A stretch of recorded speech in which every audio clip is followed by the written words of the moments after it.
देखिए बच्चों, आपके सामने है क्लास 12th के मैथ के 10वें लेसन का एक और इम्पोर्टेंट क्वेश्चन। बच्चों, क्वेश्चन में दिया गया है कि सदिशों वेक्टर ए और वेक्टर बी पर लंब इकाई सदिश ज्ञात कीजिए। बच्चों, आपको एक इकाई सदिश ज्ञात करना है जो वेक्टर ए और वेक्टर बी दोनों पर क्या है, लंब है। ध्यान दीजिएगा बच्चों। देखिए, इसका फॉर्मूला हम डायरेक्ट भी लिख सकते हैं, लेकिन आपको बता दें कैसे आता है फॉर्मूला। ठीक है, जैसे मान लीजिए vector A cross vector B कीजिए तो आपको मिलेगा वेक्टर ए का परिमाण और वेक्टर बी का परिमाण और साइन थीटा यन कैप। बच्चों, जो यह यन कैप है वही आपका वेक्टर ए और वेक्टर बी दोनों पर लंब इकाई सदिश है। ठीक है, अगर बच्चों आप इसका परिमाण लेते हैं, ठीक है, यदि आप इसका परिमाण निकालते हैं तो यहां मिलेगा आपको वेक्टर ए का परिमाण और वेक्टर बी का परिमाण और ये साइन थीटा। बच्चों, ए एकांक सदिश है इसलिए इसका परिमाण हो जाएगा एक। अब बच्चों, यदि आप पहले समीकरण में दूसरे समीकरण से भाग करेंगे तो देखिए क्या मिलता है। पहले समीकरण को दूसरे समीकरण से भाग कर दीजिए, बीच में लग गया आपका बराबर। ठीक है, तो देखिए बच्चों, यह सब आपस में कैंसिल हो जाएगा। ठीक है, आपको मिल जाएगा यन कैप बराबर vector A cross vector B बटे vector A cross vector B का परिमाण। मतलब यदि दो वेक्टर पर, ठीक है, यदि दो सदिश दिया गया है और आपसे पूछ रहा है कि दोनों सदिशों पर लंब इकाई सदिश ज्ञात करना है तो आप यही फार्मूला लगाएंगे। ठीक है, यानी बच्चों आपको यही निकालना है। ठीक है, क्या निकालना है, यन कैप बराबर vector A cross vector B बटे vector A cross vector B का परिमाण। ठीक है, तो पहले आप vector A cross vector B निकाल लीजिए। देखिए, vector A cross vector B कैसे निकलेगा। पहले आप यहाँ एक सरणी बनाएंगे, यहाँ लिखेंगे आई कैप जे कैप और यहाँ हो जाएगा आपका के कैप। वेक्टर है पहले तो इसका गुणांक आप पहले लिखेंगे। ठीक है, कितना है 2 और यहाँ कितना है -1 और के का गुणांक है 1 और बी बाद में है तो इसको लिखिए 3 और 4 और के का गुणांक है -1। ठीक है बच्चों, इसको सॉल्व कीजिए। आई कैप गुणे आई कैप से जाने वाला रो कॉलम गायब कर दीजिए, ये 4 संख्याएं बचेंगी। तो -1 का गुणा -1 में करेंगे तो +1 आएगा, बीच में लगाएंगे माइनस, फिर 4 एकन्नम 4 हो जाएगा। ठीक है, फिर -j कैप। ठीक है, दूसरा वाला जब लिखेंगे तो चिन्ह बदलेंगे। देखिए प्लस माइनस प्लस ऐसे लेकर चलेंगे। ये हो गया -j कैप। जे कैप से जाने वाला रो कॉलम गायब कर दीजिए। -1 का गुणा 2 में कीजिए तो -2 मिलेगा, फिर बीच में माइनस, फिर 3 का गुणा 1 में करेंगे तो आपको 3 मिलेगा, फिर प्लस के कैप। ठीक है, के कैप लिखिए और के कैप से जाने वाले रो और कॉलम को गायब कीजिए। देखिए ए रो और ए कॉलम गायब, ये 4 संख्याएं बचेंगी। तो पहले इसका गुणा करेंगे, 4 दूनी 8, 4 दूनी 8 हो जाएगा, बीच में माइनस लगेगा। 3 का गुणा -1 में करेंगे तो आपको मिलेगा -3 और माइनस पहले से है तो ये जाएगा +3। अब देखिए बच्चों, आपको यहाँ मिल जाएगा -4 + 1 तो -3 मिलेगा, -3 आई कैप हो जाएगा, -2 -3 -5 और इस माइनस का गुणा करेंगे तो हो जाएगा +5 जे कैप। क्या हो जाएगा 5 जे कैप। 8 3 11 प्लस 11 के कैप। ए मिल गया बच्चों आपको vector A cross vector B. यहां पर रखिए तो vector A cross vector B का मान हो जाएगा -3 आई कैप और +5 जे कैप और +11 के कैप हो जाएगा। ठीक है, और नीचे इसका परिमाण होगा -3 आई कैप और +5 जे कैप और +11 के कैप का परिमाण। अब देखिए बच्चों, ये हो गया -3 आई कैप और +5 जे कैप और +11 के कैप। ये आपका हो जाएगा करड़ी में आई कैप के गुणांक का स्क्वायर, परिमाण इसे निकालेंगे। ठीक है, आई कैप के गुणांक का स्क्वायर, फिर जे कैप के गुणांक का स्क्वायर, फिर प्लस के कैप के गुणांक का स्क्वायर। देखिए बच्चों, ये हो गया -3 आई कैप +5 जे कैप और +11 के कैप बटे, देखिए बच्चों 3 का स्क्वायर हो जाएगा आपका 9 और 5 का स्क्वायर हो जाएगा 25, 11 का स्क्वायर हो जाएगा 121।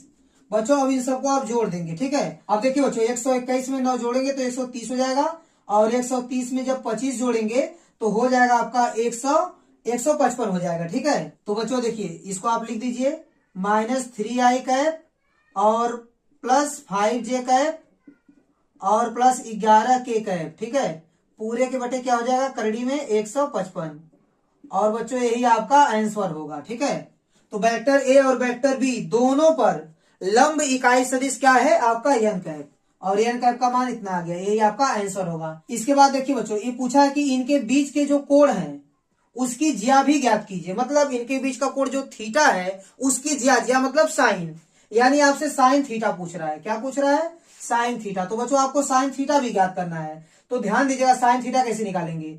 आपको पता है कि vector A cross vector B is equal to क्या होता है? वेक्टर ए का परिमाण, ठीक है, फिर वेक्टर बी का परिमाण, फिर साइन थीटा एन कैप, ठीक है। अब देखिए दोनों पक्षों का आप परिमाण ले लीजिए। जब परिमाण लेंगे तो vector A cross vector B हो जाएगा, इसका परिमाण बराबर ये हो गया वेक्टर ए का परिमाण, वेक्टर बी का परिमाण और ये साइन थीटा, इसका परिमाण हो जाएगा 1, क्योंकि यह एकांक सदिश है। तो यहां से आपको साइन थीटा का मान मिल जाएगा। साइन थीटा बराबर ये सब बटे में चल जाएंगे, vector A cross vector B का परिमाण बटे वेक्टर ए का परिमाण और वेक्टर बी का परिमाण। तो बच्चों वेक्टर ए क्रॉस बी का परिमाण जो है, vector A cross vector B का परिमाण देखिए आप यहां निकाले हैं। देखिए इसका परिमाण आपको मिलेगा करड़ी में 155, तो इसको लिख दीजिए 155 करड़ी में बटे वेक्टर ए का परिमाण क्या आएगा? देखिए यहां से निकालिए, वेक्टर ए आपको दिया गया, इसका परिमाण कैसे निकलेगा? रूट में आई कैप के गुणांक का स्क्वायर प्लस जे कैप के गुणांक का स्क्वायर प्लस के कैप के गुणांक का स्क्वायर, फिर इनटू देखिए वेक्टर बी का परिमाण कैसे निकलेगा? 3 का स्क्वायर और प्लस 4 का स्क्वायर प्लस माइनस 1 का स्क्वायर, ठीक है। बच्चों इसको यहां सॉल्व कर लीजिए, करड़ी में 155 बटे 2 का स्क्वायर 4 और यहाँ बच्चों आपका 1 का स्क्वायर है, ठीक है। तो 2 का स्क्वायर हो जाएगा 4 और यहाँ 1 1, 4 2 6, करड़ी में 6 मिलेगा आपको, ठीक है। और क्या मिलेगा? इंटू करड़ी में देखिए 3 का स्क्वायर 9, 4 का स्क्वायर 16, 16 9 25 और माइनस 1 का स्क्वायर प्लस 1, 25 1 26, करड़ी में 26 मिलेगा, ठीक है। ये हो गया बच्चों आपका करड़ी में 155 और देखिए दोनों करड़ी में तो गुणा कर लेंगे, 6 का गुणा 6 में करेंगे तो आपको 36 मिलेगा, हाथ से 3 बचेगा, 6 दूनी 12, 12 3 15, 156, करड़ी में 155 बटे करड़ी में 156, इसको एक साथ लिख सकते हैं आप, करड़ी में 155 बटे 156, यही आपका आंसर हो जाएगा। तो बच्चों इन दोनों वेक्टर के बीच का जो कोण है उसकी ज्या भी निकल गई, मतलब साइन थीटा भी निकल गया। अब देखिए बच्चों अगले क्वेश्चन को लगाते हैं। यहाँ लिखा गया है कि यदि वेक्टर ए वेक्टर बी और वेक्टर सी किसी त्रिभुज के शीर्ष को निर्धारित करते हैं तो सिद्ध कीजिए कि त्रिभुज का क्षेत्रफल 1/2 ब्रैकेट में इतना है, ठीक है। ये आपको प्रूफ करना है, इतना त्रिभुज का क्षेत्रफल आएगा। जैसे मान लीजिए यहां पर एक त्रिभुज है, ठीक है, इस त्रिभुज का नाम है एबीसी, ठीक है। बिंदु ए का स्थित सदिश है वेक्टर ए और बिंदु बी का स्थित सदिश है वेक्टर बी और बिंदु सी का स्थित सदिश है वेक्टर सी। तो बच्चों वेक्टर बीसी क्या होगा? वेक्टर बीसी अगर आपको निकालना है तो vector C minus vector B के बराबर होगा, ठीक है। और वेक्टर बीए निकालना है तो वेक्टर बीए निकालना है तो vector A minus vector B के बराबर होगा, ठीक है। Vector A minus vector B की दिशा यह होगी, ठीक है। तो वेक्टर बीसी आपको इतना मिल गया, वेक्टर बीए इतना मिल गया और वेक्टर सीए कैसे मिलेगा? वेक्टर ए में से वेक्टर सी को घटा देंगे तो वेक्टर सीए मिल जाएगा, ठीक है। अब देखिए बच्चों आपको इस त्रिभुज का क्षेत्रफल निकालना है तो यहां लिखेंगे, देखिए त्रिभुज ए बी सी का क्षेत्रफल देखिए कैसे निकलेगा? 1/2 और देखिए बिंदु बी से जाने वाली दो सदिश, बिंदु बी से जाने वाला दो सदिश कौन है? बीए और बीसी है। तो इस बीसी और बीए, बीसी वेक्टर बीसी और वेक्टर बीए का क्रॉस गुणा करके यहां लगा देंगे परिमाण, ठीक है। इसका परिमाण निकाल लेंगे तो आपको त्रिभुज एबीसी का क्षेत्रफल मिल जाएगा, ठीक है। चलिए इसी को सॉल्व करते हैं। ये हो गया आपका 1/2 वेक्टर बीसी कितना है? Vector C minus vector B, ठीक है। फिर क्रॉस इसका, फिर देखिए वेक्टर बी ए किसके बराबर है? Vector A minus vector B के बराबर, ठीक है। ये परिमाण लगा दीजिए आप, ए हो गया 1/2, ठीक है। अब देखिए बच्चों वेक्टर सी का गुणा वेक्टर ए में करेंगे तो आपको मिल जाएगा vector C cross vector A और वेक्टर सी का गुणा बी में करेंगे तो आपको मिलेगा minus vector C cross vector B, फिर बी का गुणा ए में करेंगे तो minus vector B cross vector A और माइनस का गुणा माइनस में करेंगे तो प्लस हो जाएगा, vector B cross vector B आपको मिल जाएगा, vector B cross vector B, ठीक है। अब देखिए बच्चों, ए हो गया 1/2। देखिए दोनों सेम वेक्टर है तो इनका क्रॉस गुणा करने में क्या आएगा, 0 वेक्टर आएगा, तो इसको आप छोड़ दीजिए। आप पहले बच्चों ए बी को लिखिए। ए आपका vector B cross vector A है। जब इसको आप vector A cross vector B करेंगे, मतलब इसको इसका क्रम जब चेंज करेंगे तो सामने का चिन्ह बदल जाएगा, तो ये हो जाएगा आपका vector A cross vector B. ठीक है। अब देखिए यहाँ vector C cross vector B है, इसको जब उल्टा करेंगे vector B cross vector C लिखेंगे तो इसके सामने का चिन्ह बदल जाएगा। ठीक है। और इसको आप लास्ट में लिख दीजिए vector C cross vector A, vector C cross vector A. ठीक है। ये हो गया आपका त्रिभुज एबीसी का क्षेत्र। बच्चों थोड़ा सा मैच नहीं कर रहा क्योंकि यहाँ पर vector B cross vector C होगा, जैसे ए बी हो गया और ये बी सी होना चाहिए। ठीक है। इसको आप सही कर लीजिएगा। यहाँ क्या होगा, vector B cross vector C होगा और vector C cross vector A यहाँ पर होगा। ठीक है। अब देखिए मैच करेगा, vector A cross vector B plus vector B cross vector C यहाँ पर है और vector C cross vector A यहाँ पर है। ठीक है। तो बच्चों आपका जो क्षेत्रफल है इतना प्रूफ करना था वो आपका प्रूफ हो गया। ठीक है। यहाँ परिमाण लगा है बच्चों क्वेश्चन में, तो यहाँ परिमाण होना चाहिए,